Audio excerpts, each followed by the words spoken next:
Perfecto. Corresponde continuar con el Evangelio según Marcos y nos habíamos quedado la anterior semana en este sándwich, en este quiasmo, ¿no es cierto? De lo que habíamos hablado de la maldición, entre comillas, la liguera y también, entre comillas, la limpieza al templo, ¿no es cierto? Y ahora retomamos la historia, digamos, del relato como tal de estos días previos a lo que sería la muerte del Señor Jesús en su momento. Y fíjense ustedes que estamos a punto de celebrar Pascua, así que corresponde, estaríamos más o menos en la sazón. Estaríamos más o menos en la sazón, eh, como para agarrar un poco también de onda, ¿no es cierto? Aquí el Señor Jesús ya ingresaba a Jerusalén, ¿no es cierto? Le recibieron con palmas, con recitación de salmos y demás. Y pues a este momento ha dado sus primeros anuncios, una primera demostración, ¿no es cierto?, de que el templo ya no iba a estar funcionando o de lo que aquello que significaba el templo, lo que debería haber, para aquello a lo que debería haber servido, ya no servía más. Y que se avecinaba un momento de destrucción de todo aquello, que es lo que simbolizó con el voltear las mesas y todo lo demás de los cambistas y así recitarles también parte de la palabra de aquello de mi casa será casa de oración, pero ustedes la han convertido en cueva de ladrones, ¿no es cierto? De acuerdo.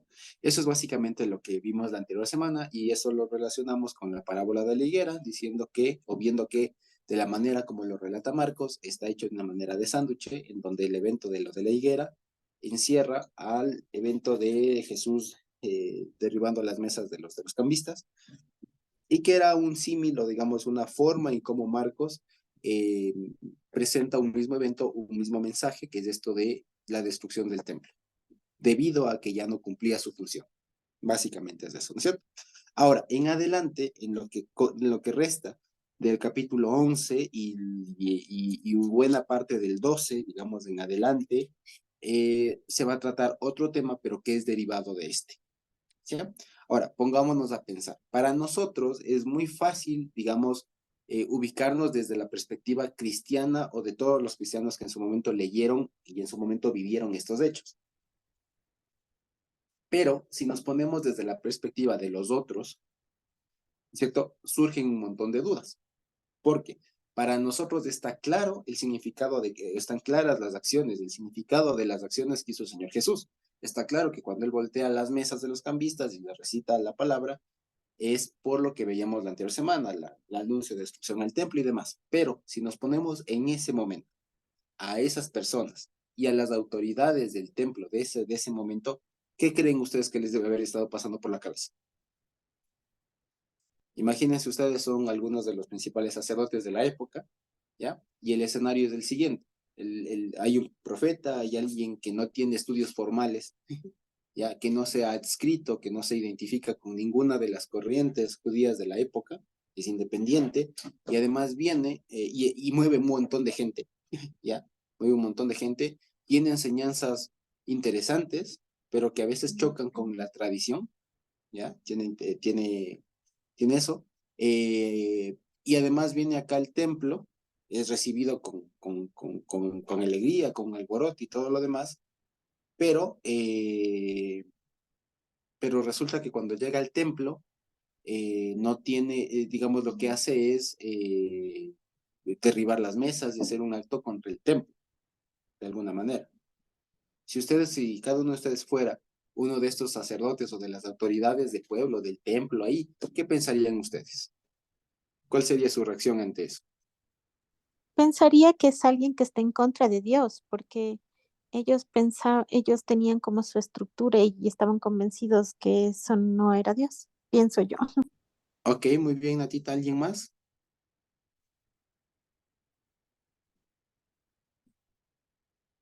¿Quién más se anima?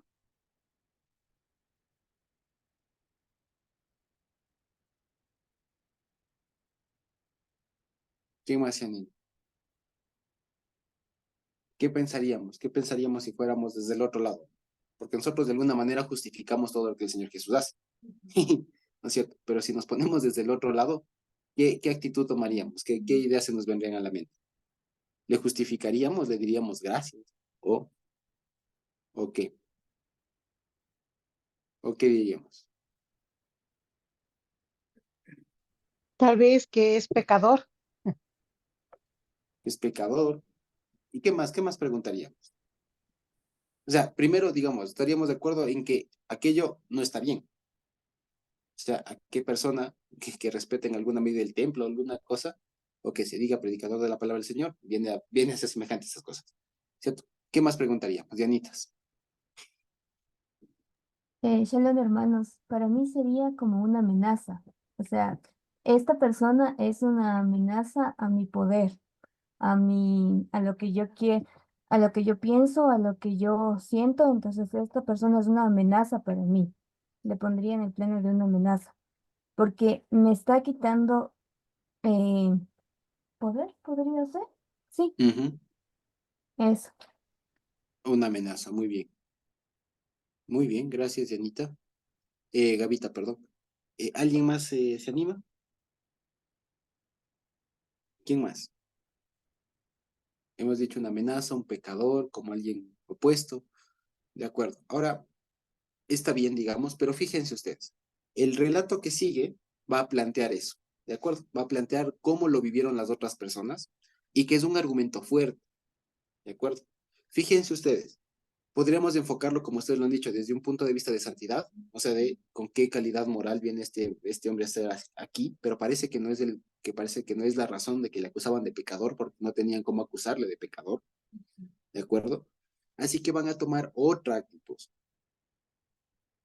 y van a tomar la perspectiva de con qué autoridad este hace esto, o sea, quién le autorizó. Eso es lo que estarían preguntando, si lo vemos,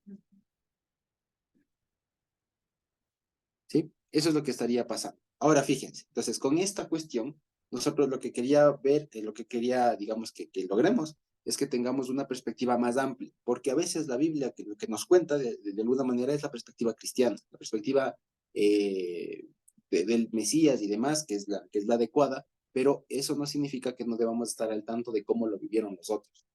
Más que nada, ¿por qué? Porque volvemos a un asunto. Esta palabra que nosotros estamos leyendo, están contando eventos que pasaron hace unos 2000 años, ya, pues casi que sí, 2000 años, o 1990 y algo de años, pero unos cuantos años atrás. Y resulta que si nos ponemos ahorita a pensar, esto es anacrónico. O sea, estamos repitiendo, digamos así, una historia o estaríamos solamente estudiando una historia ya caduca. ¿Por qué? Porque estamos viendo, si lo vemos de manera histórica nuevamente, estamos viendo una enseñanza de alguien que a día de hoy habría muerto, ¿cierto? Si vemos solo desde la perspectiva histórica. Segundo, estaríamos viendo una pugna entre unas corrientes de pensamiento que a día de hoy ya no existen. Estaríamos viendo pugna sobre un concepto, el templo, que a día de hoy no existe. Entonces estaríamos hablando de un montón de cosas que a día de hoy ya no existen y por lo tanto, ¿qué sentido tiene? ¿Me explico? Así que hay que darle sentido ahí.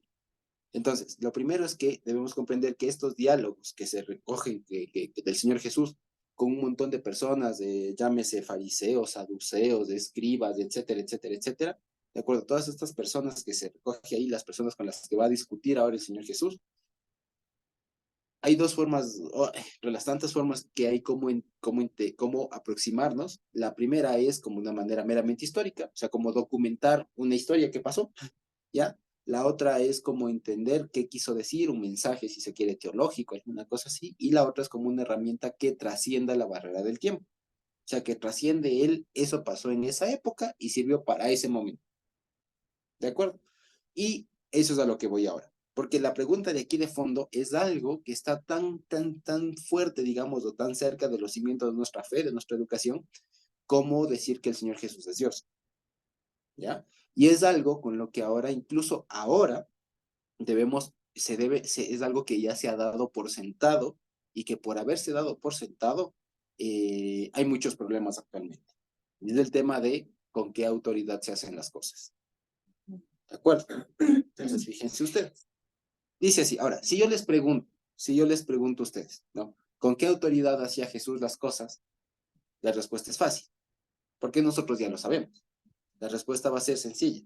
Va a decir, ¿con qué autoridad hacía el Señor las cosas? Pues con las de él mismo, porque él era Dios. Así de sencillo, ¿no es cierto? Pero esto para nuestros oídos es coherente. pero para los de la época y para los de muchas otras personas, incluso actualmente, no va a hacer sentido. Así que hoy vamos a leer esto intentando conciliar todo lo que les decía. ¿De acuerdo? Entonces dice así, en el 27, ¿no es cierto? Dice 11:27 de Marcos. Dice, volvieron entonces a Jerusalén y andando él por el templo, vinieron a él los principales sacerdotes, los escribas y los ancianos y le dijeron, ¿con qué autoridad haces estas cosas? ¿O quién te dio autoridad para hacer estas cosas? Jesús respondiendo les dijo, les haré yo también una pregunta y respondan, y les diré con qué autoridad hago estas cosas. El bautismo de Juan, ¿del cielo o de los hombres? O sea, se entiende, ¿era del cielo o de los hombres? Respondan. Entonces ellos discutían entre sí diciendo, si decimos del cielo, dirá, ¿por qué pues no les creíste? Y si decimos de los hombres, puntos suspensivos, pero tenían al pueblo, pues todos tenían a Juan como un verdadero profeta. Así que respondiendo dijeron a Jesús, no sabemos. Entonces respondiendo a Jesús les dijo, tampoco yo les digo con qué autoridad hago estas cosas. ¿De acuerdo? Entonces, no hace falta ser teólogo, ¿es cierto? Para darnos cuenta que de aquello de lo que están hablando es con qué autoridad se hacen estas cosas, ¿no es cierto? ¿De acuerdo? ¿Con qué autoridad? Ahora, hay muchas explicaciones al respecto y partamos desde la primera, desde la histórica. ¿Por qué creen ustedes que le preguntan? Y es una pregunta lógica, ¿no es cierto? Es lo que les decía.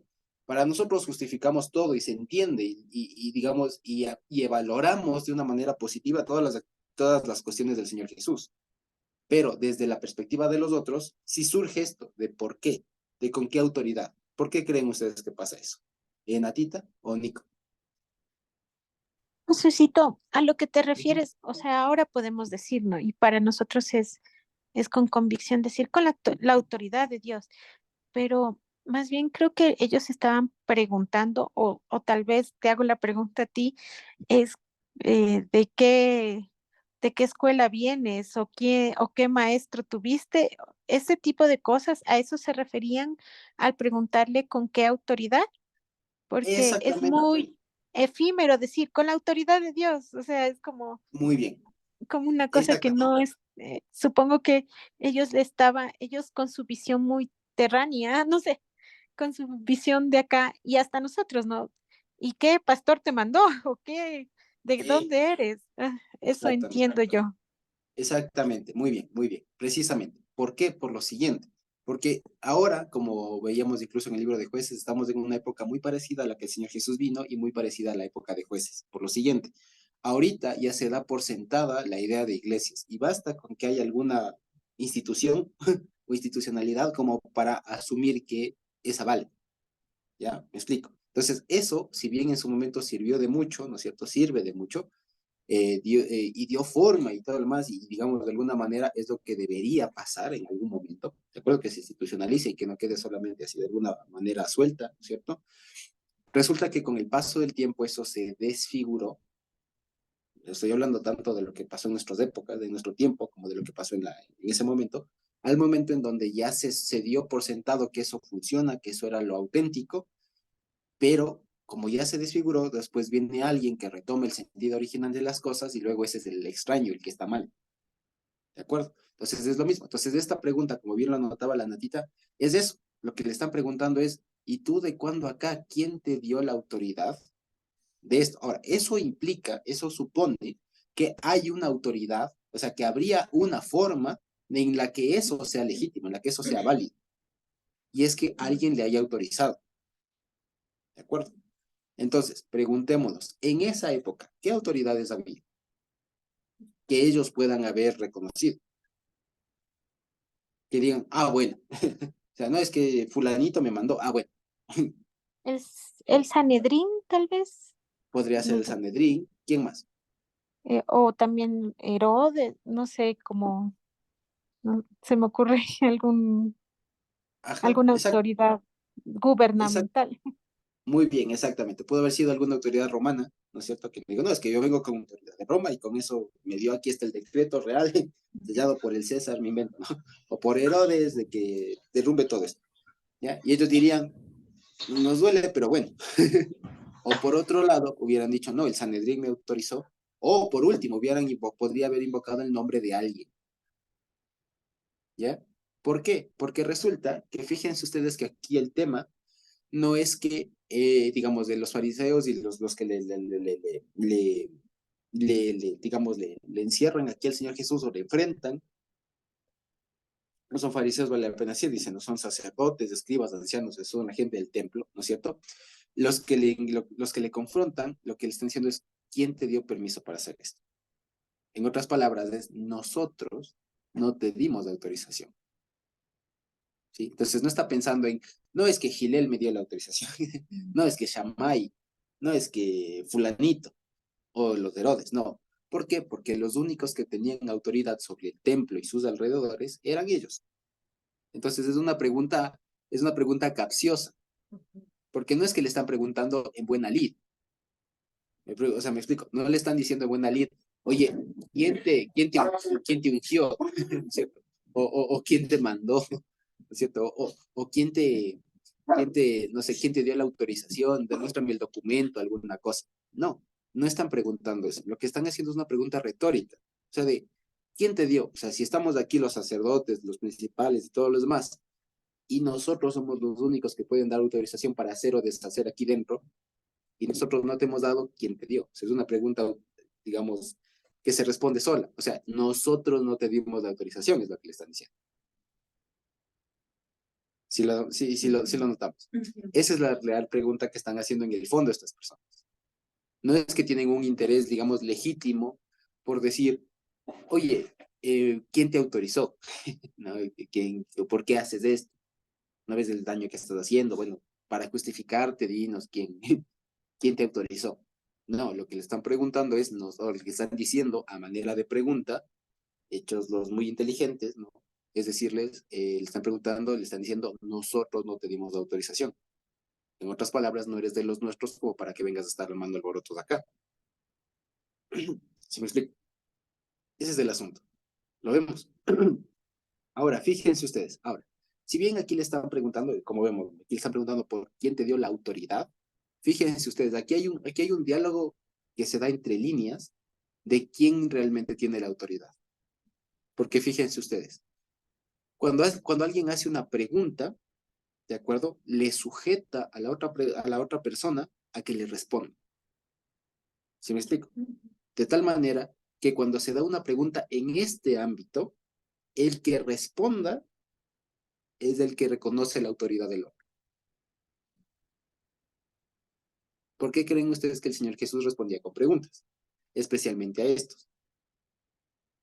Porque inconscientemente, o en su metalenguaje, digamos, en su lenguaje un poco más refinado que tenía el Señor Jesús, él sabía que si es que él respondía a una pregunta de estas, inconscientemente estaba dándoles la autoridad a ellos. ¿Por qué? Porque si él, supongamos que él facilito la tenía, ¿y cuántas veces no les dijo ya? ¿Cierto? No, Dios mismo, y se ponía ya a hacerles un exégesis del Mesías, imagínense ustedes, no más. A la final estaba dando explicaciones a alguien a quien no tenía que darle explicaciones. Lo vemos. Entonces, fíjense, se da un escenario muy, muy particular aquí, un evento muy particular en que vienen, perdón, todos estos, las autoridades del templo, por así decirlo, y vienen a preguntarle de manera capciosa, ¿quién te autorizó? ¿Con qué autoridad? Entendiéndose, nosotros no te dimos. O sea, reconocen en líneas, más en el fondo lo que le estarían diciendo es, si te das cuenta que nosotros mandamos acá, es lo que le estarían diciendo. El Señor Jesús no les responde la pregunta, les da otra pregunta. No le responde directamente, sino que le responde con otra pregunta. Y les dice, fíjense usted, yo también les voy a hacer una pregunta. ¿Se dan cuenta? Entonces se pone al mismo nivel, digamos, retóricamente. El diálogo se pone al mismo nivel. O sea, no te voy a responder yo. Si quieres que yo te responda, tú me respondes primero. ¿De acuerdo? Entonces, fíjense ustedes, si es que él, no es cierto, si es que el Señor Jesús hubiera reconocido alguna autoridad de ellos, tenía que responder. ¿Sí me explico? Porque cuando una autoridad, especialmente una autoridad legítima, pregunta una cosa, solamente un rebelde no responde. ¿Me explico? Pero aquí el Señor Jesús no le responde y no por rebelde, sino porque no le reconocía como autoridad. Así de fácil. Así lo vemos. Entonces él les dice, okay, o sea, en el metalenguaje, Ustedes quieren saber, ustedes quieren que yo les reconozca a ustedes. No, señores, están al revés. Respóndanme a mí primero, o sea, reconózcanme a mí primero y después hablamos. Es lo que le está diciendo. Esto está pasando, yo les digo, en un lenguaje que va más allá de las palabras. O sea, si lo vemos aquí, así, de manera textual, parecería que ellos no saben, ¿no es cierto?, con qué autoridad está haciendo. O sea, ¿quién te mandó? ¿Te mandó qué fariseo? ¿Quién te mandó un romano, por último? ¿Quién te mandó? Y no es eso. Porque imaginémonos que respondía, de Dios, ¿no es cierto? ¿Qué hubiera dicho? No porque nosotros somos los enviados o alguna cosa así. O no de Roma, o sea, no era el asunto. El metalenguaje, lo que estaba en el fondo, era que el Señor reconozca la autoridad de ellos, que ellos mandaban en el templo. Y que dicho sea de paso, los sacerdotes y muchos de los principales sacerdotes, como dice aquí, ¿no? Y tal, eran autoridades realmente ilegítimas. ¿Por qué? Porque comenzando desde el sumo sacerdote y demás, ya no fue un descendiente de Aarón, sino fueron puestos por los herodianos, por los romanos. Eran seleccionados a dedo y se compraba en algún momento el cargo de sumo sacerdote, cosa que la palabra no autorizó. Entonces eran autoridades ilegítimas. ¿Me explico? Entonces de esas autoridades ilegítimas, aunque tengan toda la indumentaria, ¿cierto? Venían el Señor Jesús, el dueño de todo, decirle, ¿con qué autoridad? O sea, ¿con qué cara? Y por eso el Señor les dice, ¿quieren que yo les responda? Respóndanme ustedes primero una cosa. Y fíjense ustedes que hace énfasis 2 veces en la palabra respóndanme.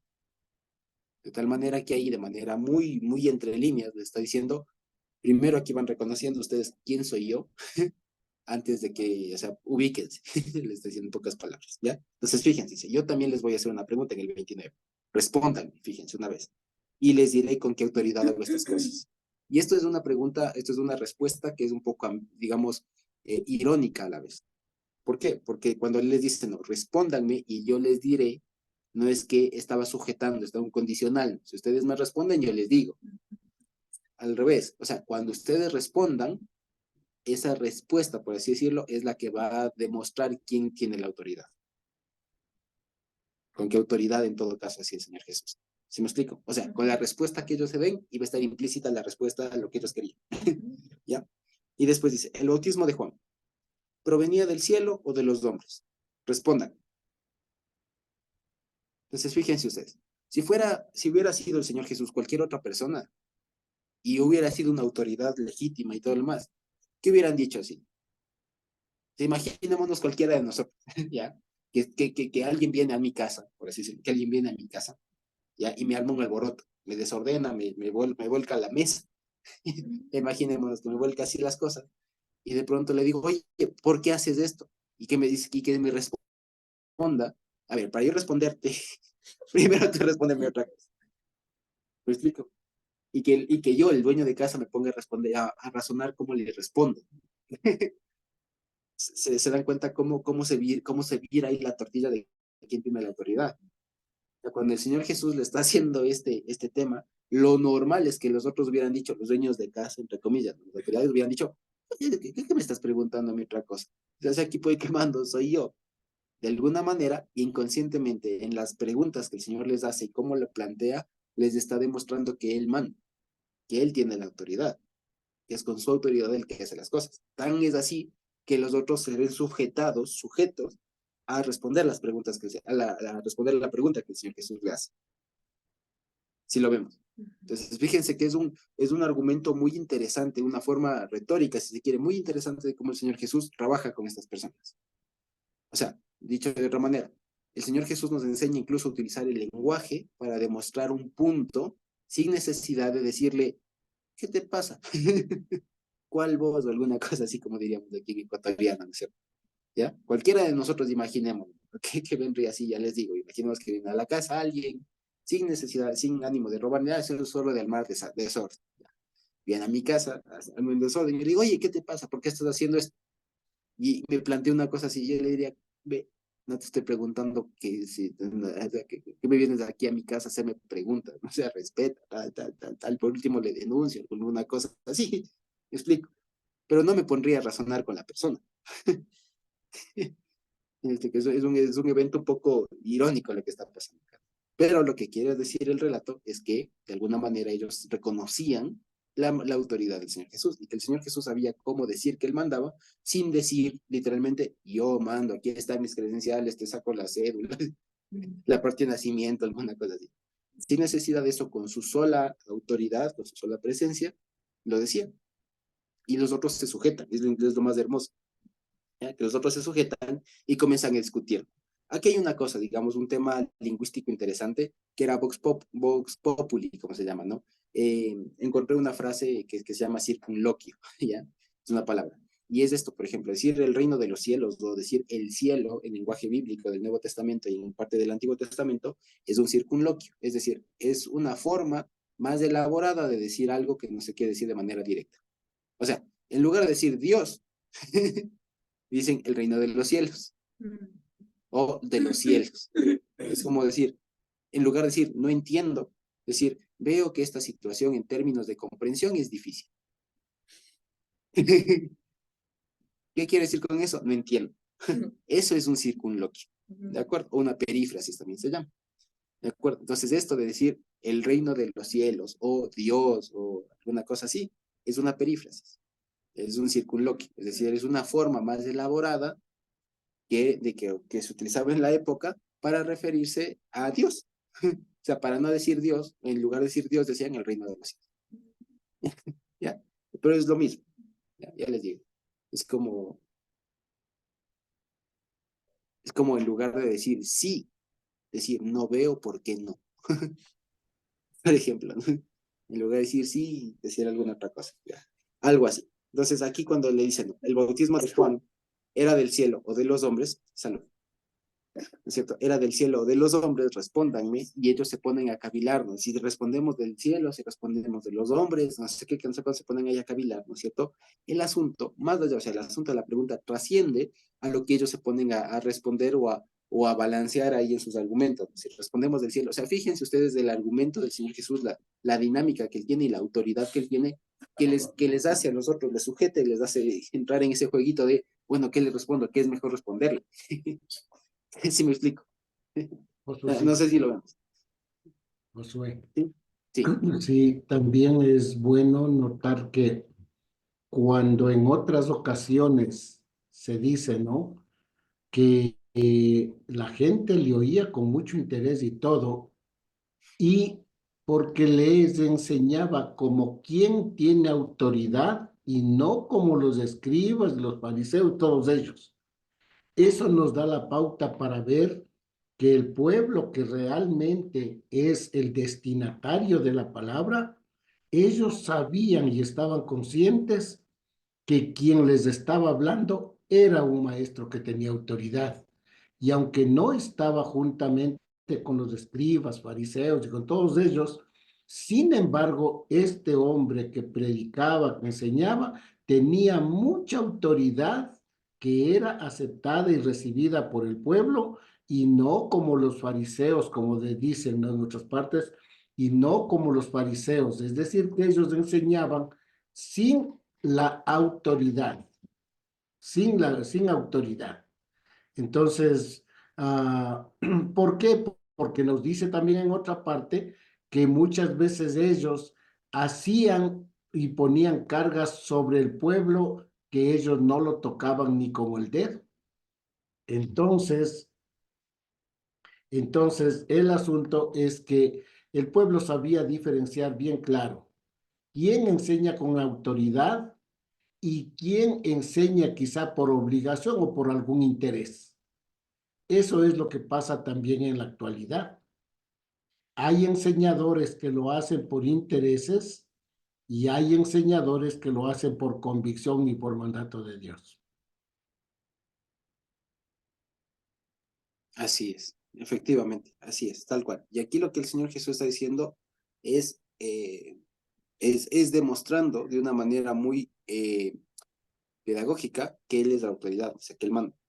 ¿Ya? Y sin necesidad de decirles, oigan, es que está escrito, es que no sé qué, es que el profeta, es que aquí, que acá, que el salmo, que no sé qué, que el proverbio, en lugar de hacer eso, les da una demostración evidente de quién manda, sujetándoles a responder su pregunta. Así que, digamos, el énfasis, digamos, o el comentario que se hace generalmente sobre este pasaje es tratar de determinar cuál era la respuesta correcta. O sea, qué debían responder, ¿no? O cómo responden ellos, ¿no? O por último, lo que aterrizan es, bueno, como el Señor Jesús no respondió, no se sabe en últimas de qué autoridad era. Y no es ese el asunto de esto. El asunto es que el Señor Jesús da de una manera práctica, demostrativa, con qué autoridad lo hacía, o quién era el que mandaba. ¿Me explico? Eso es lo que está más en el fondo. Ahora, también hay otra cosa que está en entre líneas, porque si es que ellos hubieran respondido de manera honesta, hubieran dicho sencillamente, el bautismo de Juan venía de los cielos, o sea, era de Dios, no era de los hombres, era de Dios, ¿ya? Aunque se hubieran dado ¿cómo se dice?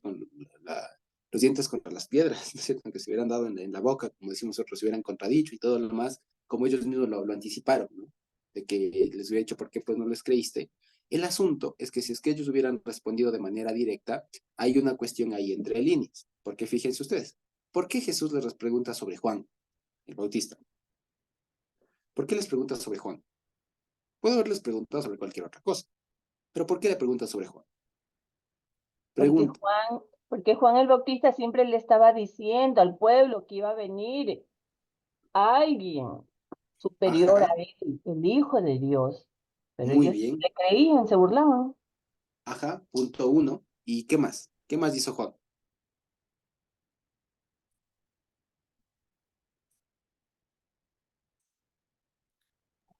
Y justamente que él estaba bautizando en nombre del Señor. Ya. ¿Y qué más? Por ahí va. ¿Qué más? Mi esposa ya lo dijo. Él le bautizó pues al Señor Jesús. Y era considerado el sucesor de Elías. De... Bueno, Elías. eso más para el ámbito cristiano. Ah, ok, Claro, o ok, sea, en la época no es que decía la gente, no era ok, un conocimiento común, Juan el Bautista es de Elías. Esto fue ya la revelación que da el Evangelio, que de ok. hecho los discípulos mismos no lo conocían, ¿se acuerdan? Cuando dicen, ¿quién soy yo? Algunos dicen que eres Juan, no sé qué, o alguno de los profetas. Y el Señor Jesús le dijo, en realidad, este Elías ya ha venido y entonces no lo conocían, eso lo conocemos nosotros, digamos. Pero Pero tenía como ese, no sé cómo se dice, como esa sí, reputación como esa autoridad, entre comillas, reputación, aunque no lo reconocían como un profeta, sino de que hizo este tipo que bautizó y era una cosa diferente, por eso es. exactamente, muy bien, precisamente, tal cual como lo hemos dicho. Y si ustedes recuerdan lo que decíamos justamente cuando analizábamos la propósito de Marcos, ¿no? Que Marcos comienza entre sus primeros versículos con el bautismo de Juan y la predicación de Juan, ¿no es cierto? Es eso. ¿Y se acuerdan ustedes lo que decíamos en su momento, por qué era necesario que Juan venga y que Jesús se bautice, digamos, ante Juan, por así decirlo? ¿Se acuerdan por qué lo decíamos? Y era precisamente por esto, por un tema de autoridad. Porque el Señor Jesús a la época, la expectativa que hubiera habido, ¿no es cierto?, es a cuál legitima, por último, o sea, cuál es la correcta. Se va con los esenios, se va con los fariseos, se va con los saduceos, se va con los herodianos, con los celotas, ¿con quién se va? De las que ya hay, por así decirlo. ¿Con quién se va? ¿Cuál es la auténtica? ¿Cuál es la propia? Por así decirlo. Y resulta que el Evangelio se encarga de decir que a la época ninguna era la propia. No porque no tengan elementos que sean rescatables, sino porque en algún momento se desviaron. Y aunque tenían un tronco común de buenas costumbres, digamos, de buenas prácticas, en el fondo eran cualquier otra cosa. ¿Ya? Y por eso era necesario que venga uno, independientemente de todos, que aliste ese camino. O sea, que hay un antecedente de una persona que cumpla la palabra del Señor y no se relacione, no se adscriba, como se dice, o sea, no se identifique con ninguno de esos movimientos que había en la época. Ese fue Juan. Y cuando el Señor Jesús se bautiza, es como que le está pasando la posta. ¿De acuerdo? Que Juan a su vez vendría a ser el sucesor de aquellos profetas de la época, ya del Antiguo Testamento y demás, que preguntémosle, pues, con qué autoridad predicaba Isaías, ¿ya? Con qué autoridad predicaba Ezequiel, los profetas en general. Nadie les preguntó eso, nadie les cuestionó eso. Lo mismo Juan. a la época del segundo templo, de la época del Señor Jesús, se les metió este tema de hay que buscar quién le autoriza, ¿no? Si es que quisiéramos ver esto, o sea, con quién te relacionas, si eres decenio, eres tal, como para entendernos por dónde vas. Pero si vamos unos años atrás, unos 400, 500 años atrás, de esa cosa no había. Era una sola forma de entender la palabra y estabas bien o estabas mal. O estabas dentro o estabas fuera. O sea, o escuchabas de Isaías o no escuchaba. ¿Me explico? O se escuchaba a Jeremías o a Oseas o no se escuchaba. No había esta forma de, hay dos formas de entender al profeta Oseas. ¿No? Hay dos formas de entender la Torá. O hay tres formas de entenderla. Aquí hay tres opiniones. Eso se da a partir del segundo templo, de la época antes del Señor Jesús, de todo esto. Ahí se dan estos momentos de estudio de la palabra que cada cual comienza a salir, digamos, de alguna manera con su opinión. Y que sobre eso comienzan a haber escuelas y tal. Pero hace tiempo, mucho atrás, no había tal cosa. Por eso les digo, en el momento que Isaías estaba profetizando, o que Zacarías estaba profetizando, no se preguntaban, bueno, ¿y tú con qué autoridad nos dices eso? Si se dan cuenta ustedes, ¿no es cierto? Fíjense que ese es el valor entre muchas otras cosas que tienen los profetas, que nadie se cuestiona su validez, que nadie se cuestiona su autoridad. Nadie dice, bueno, y Isaías sería mismo pues profeta. ¿Con qué autoridad estaba haciendo las cosas Jeremías? ¿O Ezequiel sería mismo profeta? Nadie se cuestiona. Y la forma de interpretarlo es o asumes lo que Ezequiel dice como palabra de Dios o no. O sea, me explico. Pero no hay. A la época del Señor Jesús no existe esa radicalidad. No existe eso, esa determinación de esto es palabra de Dios. No lo hay. Porque desde el mismo templo era una cuestión ilegítima, que perdieron su autoridad. Los saduceos, los fariseos y todo lo demás salen como precisamente como reacción a eso. Y comienzan a hacer sus propias cosas y cada cual como bien pudo. Pero no era una cosa auténtica, así, digamos, determinante para la cuestión. Por eso era necesario que, por ejemplo, perdón, hayas estado con Juan o no. O, y en nuestro caso, creamos en el Señor Jesús o no. Pero en cambio, si ustedes van al lado judío, puede ser 100% judío y ser de un montón de las gamas que también hay ahí. ¿Me explico? Pero en cambio, cada uno de nosotros es o eres o no eres. Fíjense ustedes que es una diferencia enorme. Y eso es lo que el Señor Jesús está aquí apuntando. Así que cuando incluso él entre líneas les dice, no, o sea, entre líneas, pero les dice directamente, respondan, el bautismo de Juan, ¿era de los cielos, era de Dios o de los hombres? Si es que ellos respondían de Dios, ya, si es que ellos respondían lo que debían responder, que el bautismo de Juan era de Dios, lo que estaban haciendo por un lado era desacreditándose ellos, porque el tema de no haber hecho caso a algo que era de Dios significa que estaban mal, reconocer su pecado, etcétera, etcétera, etcétera, etcétera, lo cual no lo hicieron como aquí mismo dice. Y lo segundo era reconocer que la autoridad del Señor Jesús era la misma que la de Juan, es decir, la de Dios. ¿Me explico? Entonces, era una pregunta que a su vez, o sea, tanto en la respuesta que hubiera provocado si hubieran sido honestos, como en la forma como lo planteó, no había a dónde huir. O sea, quiero decir, le respondan o no, ya ganó, ya demostró su punto, quiero decir, el Señor Jesús. No es que aquí por no responderle, ellos quedaron invictos. No, al momento en que ellos se ponen a discutir, ¿no es cierto? El que debía responderles, les plantea otra pregunta y ellos se ponen a discutir ahí que respondemos, ¿cierto? Ahí ya les sujetó y les demostró quién era la autoridad y con qué autoridad les hacía. ¿Ya? Que era con la autoridad misma del cielo, o sea, de Dios mismo. ¿Ya? Ese era el asunto que estaba pasando acá. Y cuando ellos les preguntan, les responden, ¿no? Bueno, no sabemos, ¿no? Que es una respuesta humanamente inteligente, porque no te casas con ninguna. No le dices de Dios ni de los hombres. Te declaras por último agnóstico. Le dices, no sé. Es una respuesta, no estás evadiendo la pregunta, respondes, no sé. Entonces, fíjense, son inteligentes también. Son pilas. ¿Ya? No sé, te respondí. Reconozco que no sé. Por último, no sé. Y el Señor Jesús le diría, bueno, como ustedes no saben, vengan, les enseño. No, el que diría, pues yo tampoco les digo, ¿no es cierto?, con qué autoridad hago estas cosas. Lo que significa es que a ustedes evidentemente está velado esto. O sea, aunque están dándose cuenta, pero ustedes no lo ven. Y no hacía falta que el Señor Jesús les diga. Y por ello, aunque el Señor Jesús a estos no les dice, nos damos cuenta que a cualquier lector y a cualquier persona ahí que estaba pasando esto se daba cuenta que se invirtieron los papeles de pregunta-respuesta y que con eso ya se respondió. Es una cuestión muy brillante, digamos, muy interesante de cómo el Señor Jesús lo hace, ¿no es cierto? Y que a su vez lo responde tanto con la forma como con el fondo si hubieran respondido bien de una manera honesta. Lo vemos. Eso es una autoridad. Y lo que les decía precisamente es que este tema de que aunque autoridad se hacen, deberíamos plantearnos mucho esto hoy. Porque hoy, por ejemplo, aquí en Quito nomás, para ser una especie de líder, que digamos que hay muchos tipos de gente que está al frente del pueblo, ¿cierto? Que puede estar, pero la que más ha resaltado en las últimas décadas por alguna razón es la de pastor.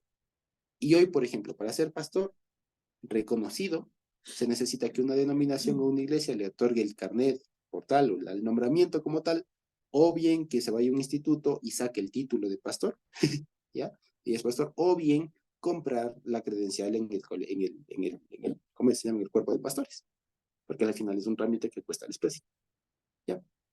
Y con eso la persona ya es pastor hoy. Vamos a ver, y ahí por eso les digo, hoy, lo que quiero decir es, hoy es muy fácil llegar a ser pastor,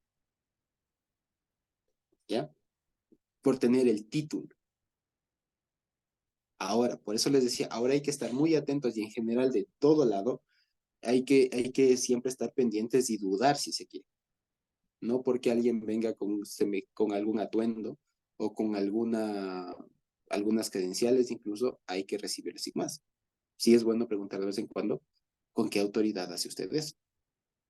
Y si es que su respuesta no es la del Señor Jesús, o sea, yo hago esto porque el Señor me dio, pero más allá de eso aquí me reconocieron o lo que sea.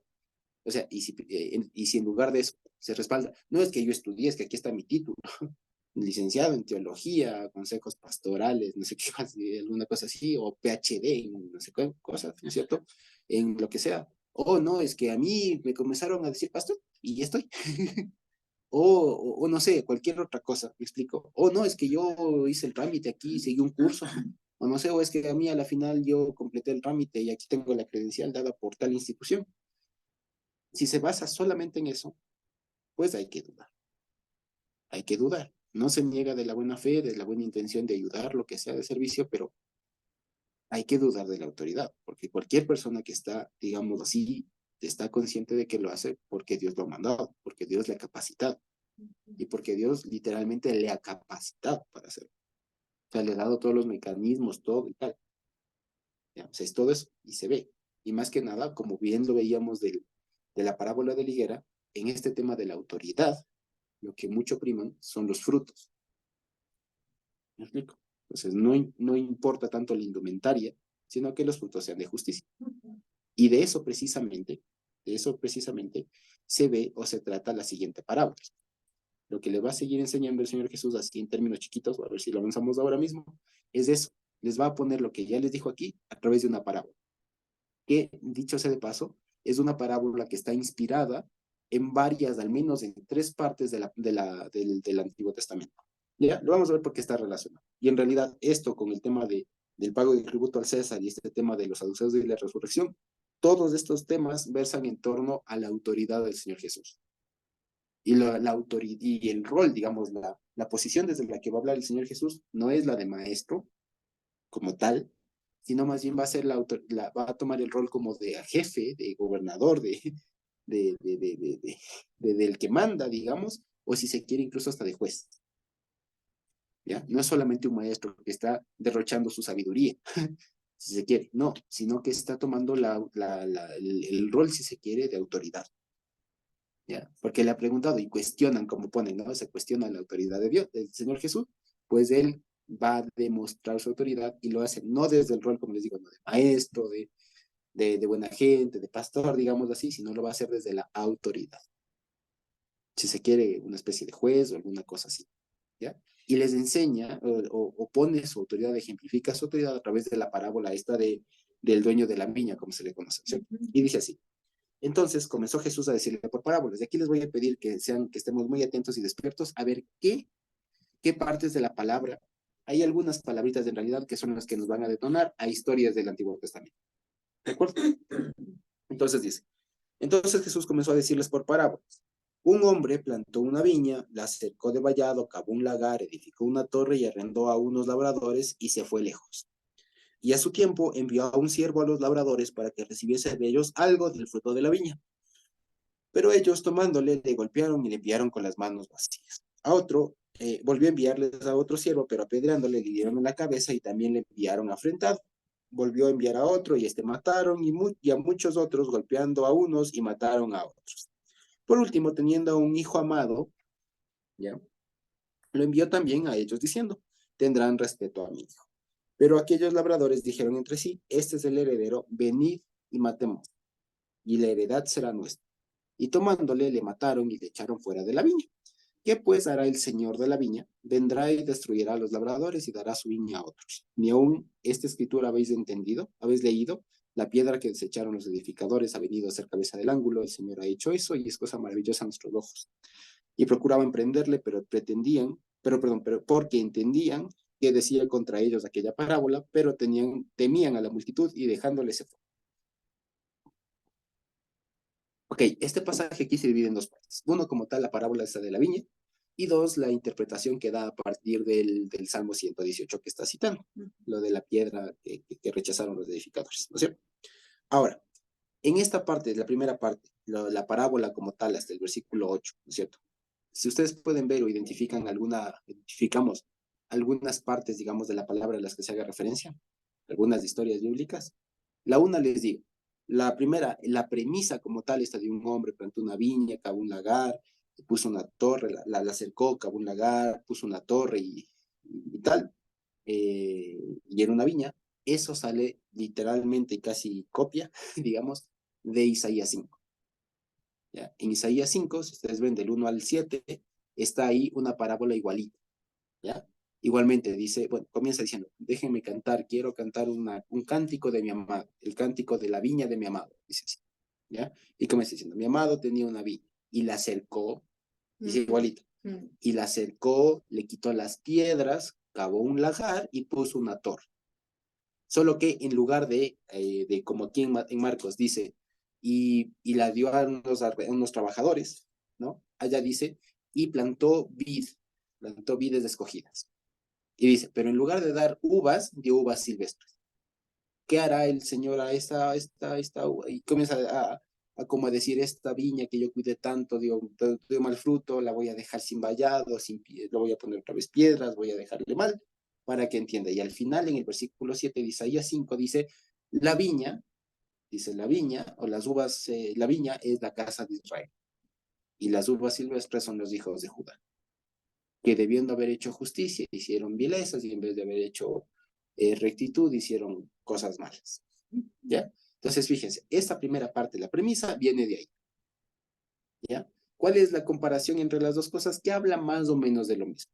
Habla de que Dios hace una tarea, digamos así, buena, y que encarga a alguien, y que ese alguien a quien debía hacer su labor, a la larga no lo hace.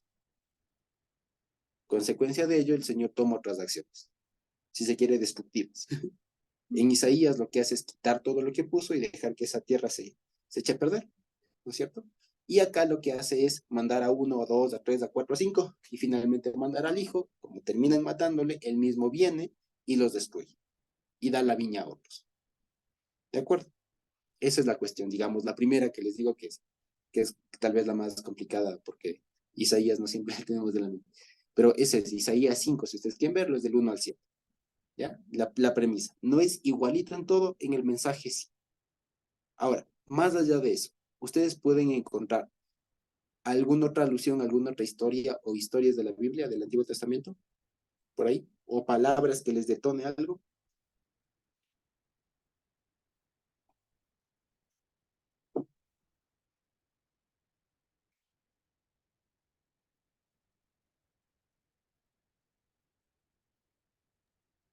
El hermano Josué, Sí. el versículo 7, Ujú. yo le puedo relacionar con la venida mismo del Señor, ¿sí? Ya.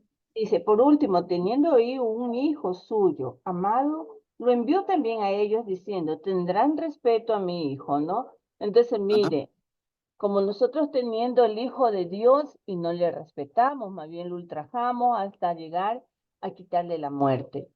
Muy Ese bien. versículo nada más me hace relación, me hace recordar que hay una relación aquí entre Jesús y el Hijo amado del Señor, el dueño de la viña. Efectivamente, mi hermana Edith, perfecto, efectivamente. Digamos, lo que se extrae de acá es, digamos, lo que es muy intuitivo, ¿no es cierto? Ya para nosotros. Dios es el dueño de la vida, los mensajeros son los profetas, que algunos matan, a otros tal, tal, tal, tal, y finalmente lo que termina haciendo es mandar a su heredero, ¿de acuerdo? Y al heredero, en vez de respetarlo, de reconocerlo, le terminan matando. Por ello, la consecuencia contra estos malos obreros, malos trabajadores, es su destrucción y que la viña, o sea, su trabajo, sea entregado a otros. Entiéndase, los nuevos discípulos, etcétera, etcétera, etcétera. Y a un cambio de mando ahí en el liderazgo. Eso es digamos, lo que está ahí. Pero hay algo más, ¿de acuerdo? Por eso les comentaba. Está muy bien, hermano. Quizá alguien se acuerda también, o lo podemos ver ahí, con que algunas palabritas, están en el versículo 6 y 7, de hecho, ¿ya? Las palabritas estas que nos relacionan a dos historias en específico de la Biblia, ¿ya? De pronto lo podemos ver ahí. ¿Alguien? Les doy una pista. ¿En dónde en el Antiguo Testamento alguien también tuvo un hijo amado?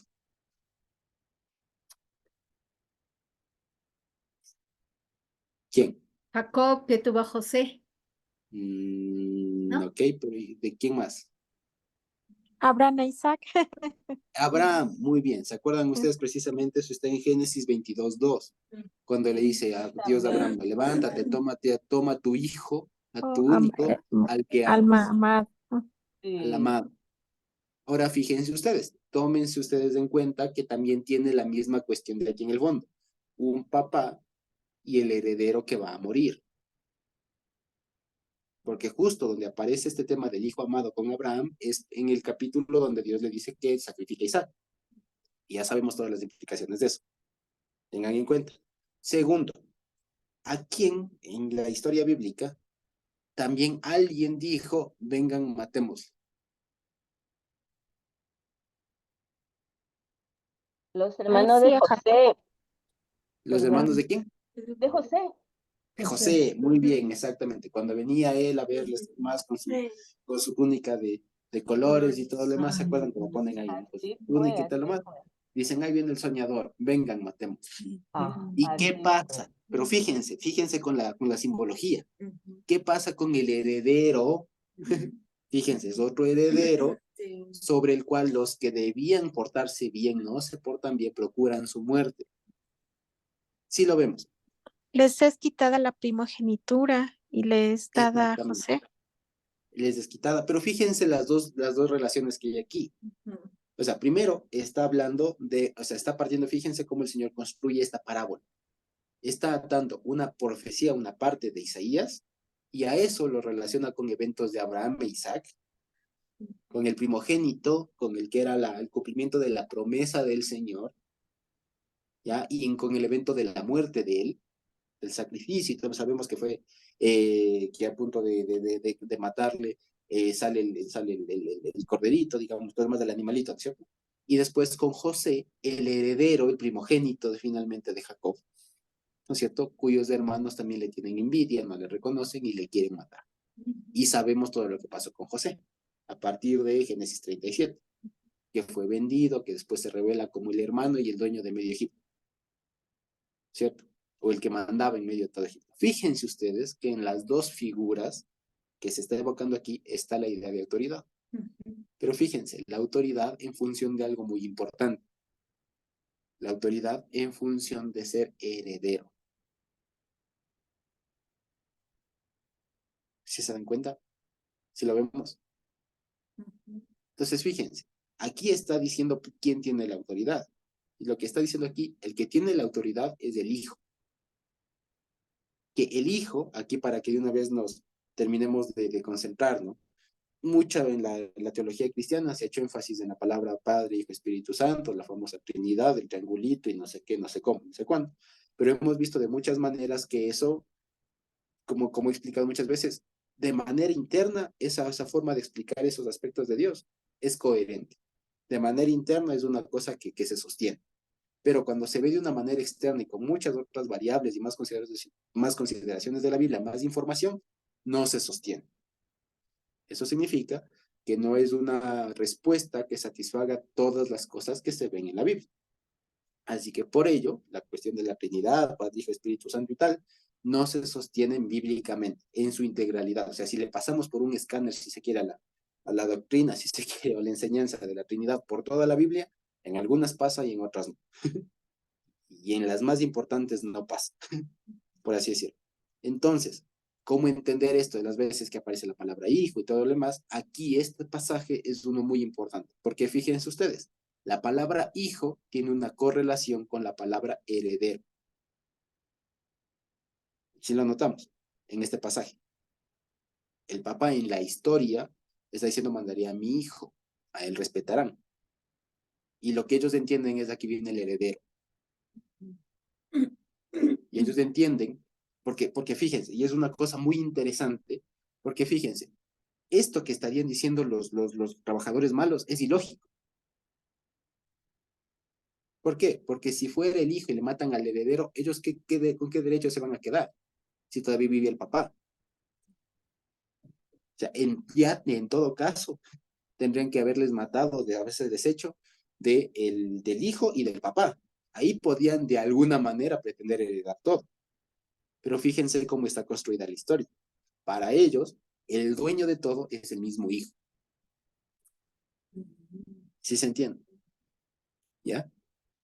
Sí lo vemos, ¿no es cierto? Entonces, lo que quiero decir es que este pasaje, como estos, hay algunos, en donde nos permite en perfecto español, ya, sin necesidad de recurrir al hebreo y todo lo demás, que con eso se ayuda un poco, pero si se nos complica eso, recurramos a este pasaje en donde se evidencia que la palabra, en ese momento, el concepto de la palabra hijo, no era solamente el descendiente sanguíneo de alguien, sino tenía la calidad o estaba mayormente relacionado con la calidad de heredero, de dueño, si se quiere. Entonces, fíjense ustedes, preguntémonos ahí. Dios tiene un heredero, tiene un hijo. ¿Me explico? Entonces, cuando pensemos en la frase hijo de Dios, ¿ya? ¿Me explico? No pensemos en el descendiente, sino pensemos en el heredero. ¿Por qué? Porque ya en Hebreos nos dice que Jesús es precisamente el dueño de todo. Es el dueño. Así que fíjense ustedes, la palabra hijo en el lenguaje bíblico, no en el lenguaje común cotidiano, en el lenguaje bíblico, lo que está designando la palabra hijo es la calidad de heredero, por lo tanto, de dueño. ¿Me explico? Entonces, aquí, como es una parábola, evidentemente uno dice, no, el dueño de la viña es Dios, y el heredero es Jesús. Entonces, fíjense, ahí uno a veces se tiende a perder porque uno identifica con palabras, digamos, o con términos de lenguaje natural, cosas divinas y solamente hace como el símil, ¿no? El espejo. Y no, esto es una parábola, porque si lo vemos a último detalle, no es lógico lo que está pasando acá. ¿Me explico? No es lógico que una persona, ante que maten a un montón de siervos, lógicamente diga, bueno, le voy a mandar mi heredero. Es todo lo contrario, si es que están matando a mis siervos, están maltratando a mis siervos, no voy a mandar pues al dueño de todo. ¿Me explico? Es ilógica la cosa.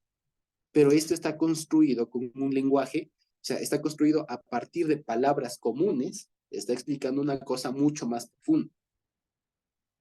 Entonces aquí es un error entender papá, papá, hijo, hijo. O sea, papá, Dios, hijo, el hijo de Dios. No, hay que entenderlo en el contexto de la parábola. ¿Qué está intentando decir la parábola? ¿Quién tiene la autoridad? Y lo que está diciendo es, hay un dueño de la viña, el padre, y manda al heredero. ¿Quién es el heredero? El dueño de la viña. Ah, es lo mismo. ¿Me explico? Y lo que él está diciendo es, mandó a alguien, o sea, mandó a sí mismo en otra calidad. Es lo que siempre hemos dicho. ¿Se fijan? Entonces mandó la misma figura, vino el mismo dueño. ¿Sí lo vemos? Entonces es una forma muy pedagógica que el Señor Jesús está escogiendo para enseñar esto de la autoridad. ¿Quién tiene la autoridad? Pues él, obvio. No hay otro que le dé a él. Es él. ¿Ya? No hay otro.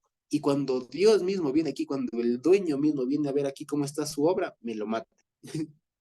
La gente se rebela y procuran su muerte, porque querían quedarse con la viña. ¿Se entiende? Lo vemos. Entonces, fíjense ustedes la genialidad, digamos, la profundidad de estas palabras, de estos ejemplos que escoge el Señor Jesús para enseñar estas cosas. Tranquilamente pudo haberlo dicho, y que en algún momento lo dice incluso de manera más directa y no le cree. Pero lo dice de una manera utilizando lenguaje. ¿Quién no conoce las palabras papá, viña, cerco, trabajadores, siervos, maltratos, etcétera? ¿Quién no conoce esas palabras? ¿Quién no las entiende? Pues es muy fácil a partir de eso explicar algo mucho más complicado. Si lo vemos. Y eso es lo que está diciendo acá.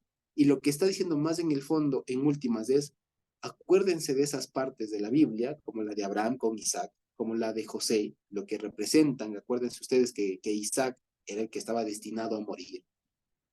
¿Recuerdan ustedes? ¿Ya? Y que José también de alguna manera simboliza con todo lo que le pasó, su muerte en el pozo, después lo que sale, que le venden y que termina siendo el que manda en Egipto, y con eso le rescata a su gente y todo lo demás. Que hemos dicho que son figuras muy mesiánicas, ¿se acuerdan ustedes? Que eso está ahí incluido, embutido en todo esto. Y lo que le está diciendo es, oigan, ustedes están rechazando no a otros sino a Dios mismo. Solo que ustedes no se dan cuenta. Eso es lo que le está diciendo. Porque fíjense, después de que matan, por eso dicen, y le toman y le echan fuera de la viña, el dueño de la viña, fíjense, por eso dice, y fíjense que al final, por eso les digo, es muy interesante que al final de la historia, las dos figuras, tanto del padre como del heredero, entre comillas, se fusionan en una sola, porque dice lo siguiente, ¿qué hará pues el señor de la viña? Aquí no dice el padre, no dice el hijo. ¿Qué hará pues el señor de la viña? Y aquí la palabra señor es Kyrios, la famosa palabra griega que se utilizó para traducir el nombre de Yud-Heh-Vav-Heh, ¿ya? Así que aquí aparece el señor de la viña. Entonces, fíjense ustedes, aquí no está diciendo, es que el padre le va a vengar al hijo. No, lo que está pasando aquí es que está asumiendo Dios su rol de dueño, que dejó organizado algo, que después vino a supervisar. ¿Me explico? ¿Ya? Y después lo que dice cuando viene en calidad de Kyrios, de señor, viene simbolizando su segunda venida. ¿Sí me explico? ¿Y qué les dará a estos? Dice, ¿no? Les destruirá y les dará su viña a otros. ¿Lo vemos? Entonces es un lenguaje muy interesante cómo se funde. Y ya les digo, esto nos enseña, nos sirve mucho para comprender o refinar aquello de que Padre y que Espíritu Santo hay que entenderlo como les digo, no de una manera despectiva de, eso es cualquier cosa, no, porque tiene, querramos o no, su desarrollo por siglos. Es una cosa que se sostuvo ahí, que es un poco insostenible a la larga, pero tiene un montón de desarrollo. Y al menos de eso hay que reconocerlo, quiero decir. O sea, no hay que darle sin más, ¿ya? O sea, tiene su desarrollo, pero al menos hay que tenerle de lado y saber que aquí, como en estos pasajes, se evidencia en el lenguaje bíblico de la época lo que el Señor Jesús mismo estaba diciendo de sí mismo.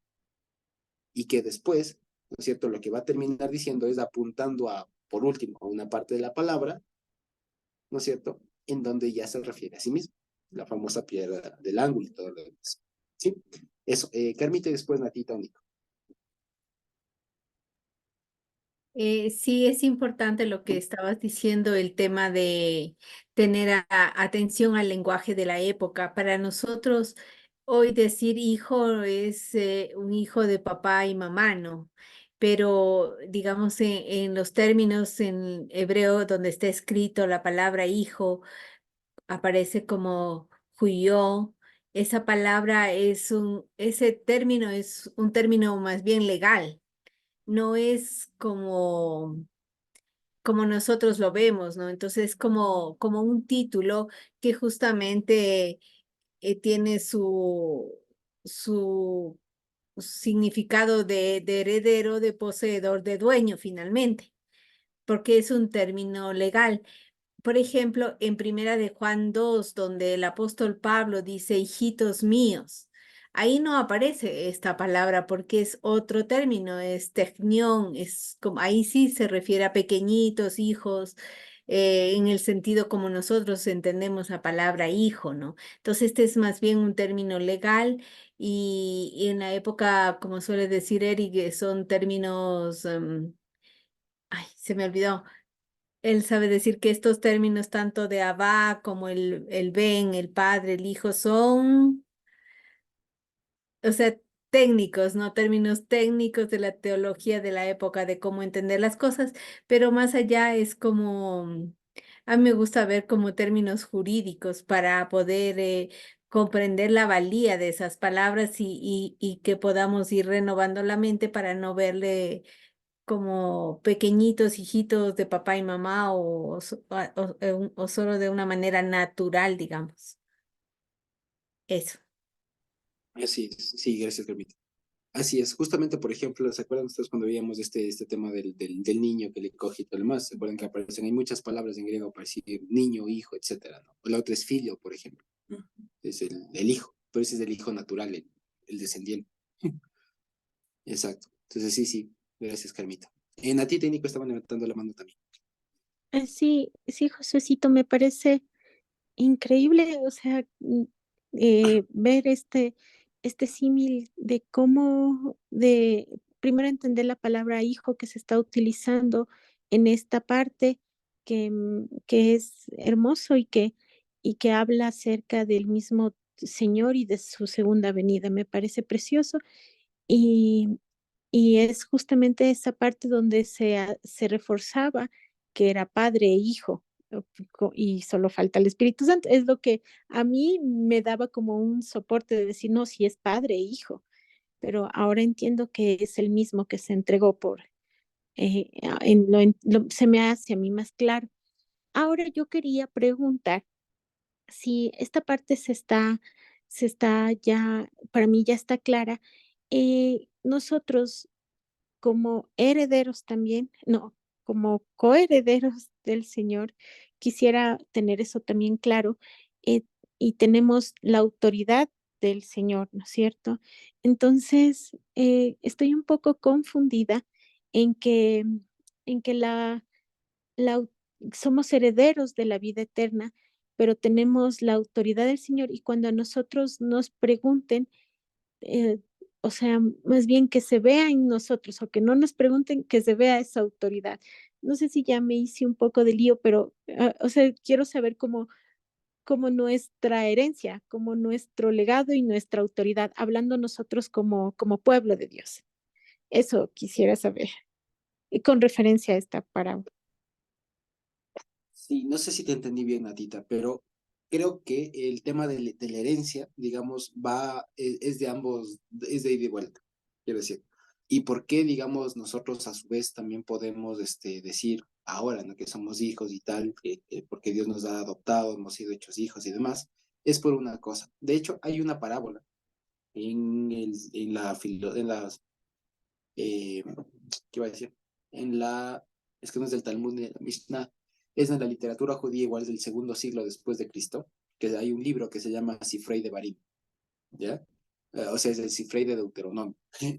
Y Sifrei básicamente es un libro, son algunos libros Sifrim que son como comentarios o explicaciones que recopilan la tradición respecto de determinados libros. Así que el Sifrei de Barim es eso, es como una explicación tradicional del libro de Deuteronomio. Y en el capítulo, si ustedes lo pueden ver ahí en el internet, en el apartado 312 del libro de Sifrei, así tal como está, como Sifrei, Sifrei, Sifrei de Barim, o Sifrei de Deuteronomio, en el apartado capítulo 312, hay una parábola muy semejante a esta, ¿ya? Y quizá con esto respondemos lo que decía Nati, pero es diferente.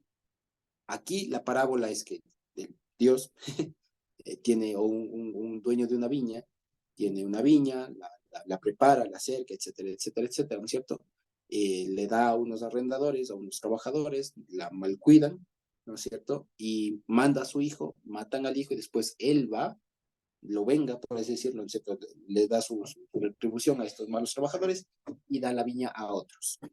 Ahora, en Sifrei de Barim 312 dice lo siguiente, a propósito del mandamiento de esta parte de Deuteronomio que dice, la porción del Señor es su pueblo. ¿Se acuerdan ustedes que está en Deuteronomio? La porción, la herencia del Señor es su pueblo. Entonces dicen, ¿cómo es esto? Y dice, sí, porque es como lo siguiente, y ponen una parábola muy parecida a esta, y dice lo siguiente. Dice, había un rey, dice, era un rey que tenía su reino, y se fue de viaje, y lo dejó a sus siervos. Pero como estos siervos eran malos, lo dio a los hijos de sus siervos. Pero como estos siervos siguieron siendo malos y estaban malgastando o mal administrando su reino, dijo, le voy a dar a mi hijo. Y en la parábola judía, en lugar de que los siervos maten al hijo, el rey determina dándole al hijo. Al final. ¿Ya? Entonces, fíjense ustedes. ¿Y qué terminan diciendo? Lo que pasa, y llama mucho la atención, porque en ese Sifrei es como que una copia de esto, en realidad. Porque vuelven a citar a Abraham, a Isaac y a Jacob, diciendo que en realidad se concreta la promesa de que, de por qué es esto, dice que, porque en la Biblia dice que Israel es la herencia del Señor y Jacob la porción que le tocó. ¿Se acuerdan ustedes que eso dice en Deuteronomio 32 por ahí? Lo que dicen es por lo siguiente, es porque Abraham tuvo varios hijos. Abraham tuvo varios hijos y era Isaac o Isaac o Ismael, pero Ismael y los hijos de Sécura eran una cuestión, así que después con Isaac también tuvo Jacob y Esaú, pero Esaú, todo un lío. Pero se conformó con Jacob y su heredad porque Jacob fue íntegro. Porque está ahí escrito que Jacob fue un hombre íntegro, habitante de tiendas. ¿Ya? Y que Jacob en él está la herencia del Señor. Eso lo dicen, pero lo dicen de una manera de justificar. Aquí, por ejemplo, en la parábola de aquí, se ve que Dios es el que manda y que Él determina quién da. ¿No es cierto? En cambio, la interpretación que ellos dieron de la parábola era una forma de justificar que solo los judíos eran los descendientes, eran los propios dueños de la vida. Si lo vemos. O sea, para los otros, a partir de una parábola muy semejante, lo que hicieron es decir, Dios le dio unas personas, pero eran malas. ¿Quiénes eran esos? Para ellos eran los cananeos, cualquier otra persona que estuvo en la tierra, y Dios los sacó. ¿Ya? Y después, al que le dio fue a su hijo, y su hijo es Israel, pero para la época eran los judíos. ¿Sí me explico? Entonces hay un contraste, porque según se dice este libro de Sifrei de Barim, recoge la tradición de Shammai, de un judío, un maestro de la época del Señor Jesús, un poquito antes. Recoge eso. Entonces es muy interesante que para la época haya ya habido una parábola parecida, pero que terminaba de una manera diferente. En lugar de decir que los trabajadores eran malos y que le daba al hijo, aquí en esta parábola el Señor Jesús mata al hijo, ¿ya? Y viene el mismo dueño de casa y quita eso y les da a los otros, y da a otras personas. Por eso creo yo es que estas personas entienden que les iba contra ellos. Porque al parecer había algo parecido en su lenguaje. Pero lo que quiero decir es que, lo que decía Natita, el Señor Jesús a su vez nos hace coherederos, como bien lo has dicho, y en virtud de eso es que nosotros tenemos ahora poder y autoridad y permiso, si ustedes quieren, porque es eso, permiso, poder, autoridad, es básicamente lo mismo, ¿sí? Para poder actuar y actuar más que nada para tener a mano las herramientas que el Señor da a sus hijos, ¿sí? Porque es lo mismo que por ejemplo, se acuerdan ustedes que le pasó al mismo Pablo con ese mago Bar Jesús, que este mago le quiso comprar y todo lo demás, y que te reprendo en el nombre del Dios de Pablo, en el nombre de Jesús y en el Dios de Pablo, ¿es qué? Y le dijo, no, yo a Jesús conozco y a Pablo conozco, pero tú quién eres. ¿Ya? Entonces, eso precisamente, ahora, digamos así, nosotros, y eso es la maravilla, el Señor Jesús aquí, a partir de esta parábola, ¿no es cierto? Lo que nos está diciendo, como bien lo pone Carmita de Romanos, ¿no? Lo que está diciendo es que el Señor Jesús, Dios mismo, determina a quién hace hijos. Y fíjense ustedes, aquí evidentemente está hablando de quienes por tradición debieron haber administrado las cosas del Señor. Para más explicitud, ¿de qué está hablando esto? No está hablando en general de la viña, de la palabra. En realidad, cuando el Señor Jesús retoma esta parte, este inicio de Isaías, es porque eso ya estaba bastante entendido en la época. Porque, por ejemplo, decían, el Señor tenía, dicen, ¿no? el hombre plantó una viña, la viña ya se sabe que es el pueblo, o es algo, digamos, del Señor. Todavía no pongamos un significado. Dice, la cercó de vallado. ¿Eso qué significa? Que le puso límites. Eso, en la época de Isaías, significaba, o lo hacían referencia, a que cada una de las ciudades importantes de Israel estaba amurallada. Se tenía protección. ¿Ya? En la época del Señor Jesús se pudo hacer hecho referencia a Jerusalén, que tenía una buena muralla. ¿De acuerdo? Dice, cavó un lagar y edificó una torre.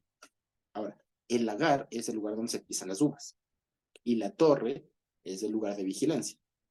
En la literatura antigua se entendió esto ya desde hace tiempos, que el lagar era el altar y la torre era el templo. Entonces, se está haciendo referencia no a otra cosa, sino a lo que ya dijo a través de la parábola de la higuera. Lo que está diciendo es, Dios tenía un proyecto de viña, ya de que se haga uvas, de que se haga fruto a la final, ¿no es cierto? Y para ello la cercó, la puso un vallado alrededor, una muralla, puso un templo y puso un altar. Y puso a gente que administre eso. Si lo vemos. Eso es lo que está diciendo. Y en Isaías, la explicación que se da es que todo eso va a terminar destruido. Es lo que dice. Voy a quitar su vallado, voy a quitar su torre, voy a quitar su lagar, todo lo demás. Que está haciendo conexión con lo que ha dicho antes. Si lo vemos.